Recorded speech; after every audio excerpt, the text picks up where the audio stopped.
Good evening, everyone. My name is Paul Young. I'm just going to walk you through a discussion I like to have when you deal with unions. I'm not anti-union per se, but I like to get about the facts and everything around when you hear unions like Unifor discussions around federal policies and stuff like that. And basically, we're really getting into an area called labor relations. So this presentation is really just going to have a quick discussions about the relationship between Unifor and the federal government. Now, what is Unifor? Well, it was formed basically in 2013 with amalgamation of several different unions, predominantly the Canadian Auto Workers Union and as well as the Canadian Energy and Paperwork Union. So basically they've covered multiple sectors. So they cover everything from automotive to forestry to mining to steel to oil and gas. So they cover a wide range of membership, and by far of the private sector unions, it's one of Canada's largest, and it has over 300,000 members. And within that membership, they pay their union dues as well as what they do in terms of pensions and all that. And it's something to bear in mind when you discussions with unions. Now, one of the key players, and he's quite active on CBC sites and the newspapers as well, is Jim Stafford. He's the lead economist for Unifor, so you'll likely hear him having discussion, any sort of type of discussion of government policies. Now, during the last election, the major president of the union, which is Jerry Diaz, really came down hard on the conservatives when it came to an automotive strategy. Now, automotive strategies in terms of any sort of production strategy in general, it's not going to be one policy that drives business investment. So that's something to bear in mind. And unions are part of the solution too, as part of it as you move things forward in terms of the benefits, wages, and all that in the negotiation position with companies. But it's also about the climate. And usually when you make business investment, you're looking at multitude of policies, and they usually stem from hydro policies, which is provincially driven.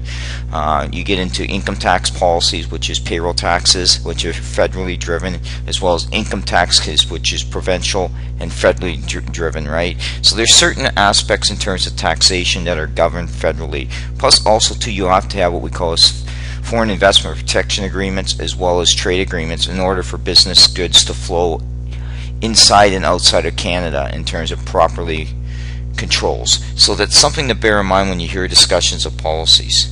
Now, Unifor has made a lot of statements that they're probably unfairly at the previous government, and basically they really came hard down on basically Stephen Harper when he was in power, talking about his strategy was more about oil, but that's not necessarily the case. In general, Stephen Harper had taken a balanced approach. He spent time in aerospace, he spent time in sustainable technology areas like clean technology, forestry, food processing, you name a sector. He spent time on supporting those sectors to help them grow and develop. So it wasn't predominantly about oil, it was predominantly about how do you move an economy forward.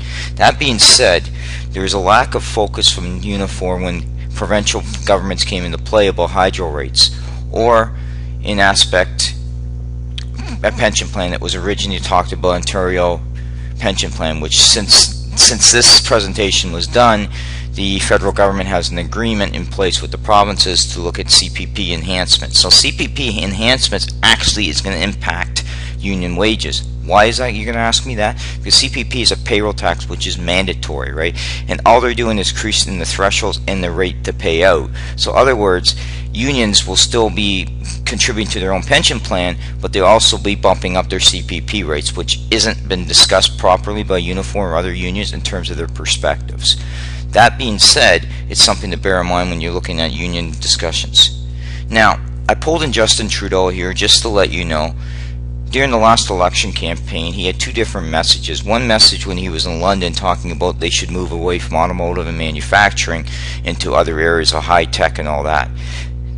A few days later, he was in Windsor and he said that we need to focus on manufacturing. So something to bear in mind as you're assessing government policies, with the new government being the Liberal Party in power, it's something you need to ask yourself, are you getting true statements? Never take somebody at face value. Always look at the details and the facts behind their statements.